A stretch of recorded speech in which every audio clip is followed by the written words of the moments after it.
ఈ స్టోరీని ఒక హాస్పిటల్ నేపథ్యంలో కొనసాగే విధంగా డైరెక్టర్ ఈ కథను రెడీ చేసుకున్నాడు. పోలీసులు, హంతకులు, హత్య చేయబడిన వారి తాలూకా మనుషులు, హంతకుల కుటుంబ సభ్యులు ఇలా అన్ని వైపుల నుంచి కీలకమైన పాత్రలని హాస్పిటల్కు చేరుకోవడం, అక్కడ చోటు చేసుకునే యాక్షన్, ఎమోషన్ సీన్స్ని డైరెక్టర్ ఆవిష్కరించిన తీరు చాలా ఆసక్తిగా అనిపిస్తాయి.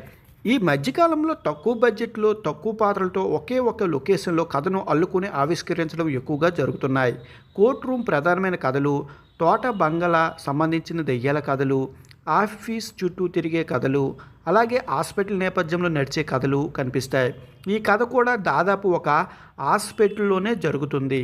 అయితే పోలీసులు, హంతకులు, హత్య చేయబడిన వారు తాలూకా మనుషులు, హంతకులు కుటుంబ సభ్యులు ఇలా అన్ని వైపుల నుంచి కీలకమైన పాత్రలను హాస్పిటల్కి చేరుకోవడం, అక్కడ చోటు చేసుకునే యాక్షన్స్, ఎమోషన్స్, సీన్స్ డైరెక్టర్ ఆవిష్కరించిన తీరు చాలా ఆసక్తిగా అనిపిస్తుంది.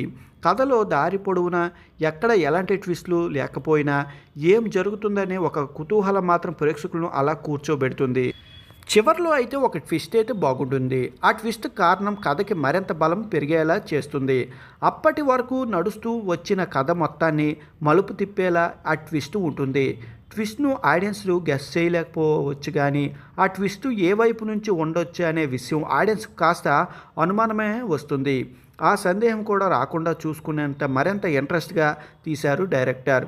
సాధారణ హాస్పిటల్ నేపథ్యం కథలు చూడడానికి ఆడియన్స్కు అంత ఇంట్రెస్ట్గా అనిపించదు, కానీ డైరెక్టర్ ఈ కథను నడిపించిన విధానం, మిగతా విషయాలపై దృష్టి వెళ్ళనీయకుండా గవర్నమెంట్ హాస్పిటల్లోని వాతావరణం ఎలా ఉంటుందనే చూపించిన విధానం సహజత్వానికి ఇలా దగ్గరగా అనిపిస్తుంది.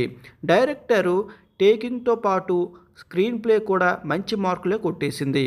చివరికి వచ్చే ట్విస్ట్ ఆడియన్స్ను ఎమోషనల్ పరంగా కూడా కనెక్ట్ అవుతారు. లాలి, వాణి, విశ్వనాథ్, శ్రీనాథ్, బాసి నటులు ఆకట్టుకున్నారు. అయితే ఈ కథ చూస్తున్నంతసేపు ఒక కోణంలో కనిపిస్తూ ఉంటుంది, కానీ ఒకే ఒక ట్విస్ట్ అప్పటి వరకు మనం ఆ కథను చూసిన కోణమే మార్చేస్తుంది. ఆ ట్విస్ట్ ఏమిటి, ఆ కథ ఏమిటి అనేది ఆసక్తిగా అనిపిస్తుంది.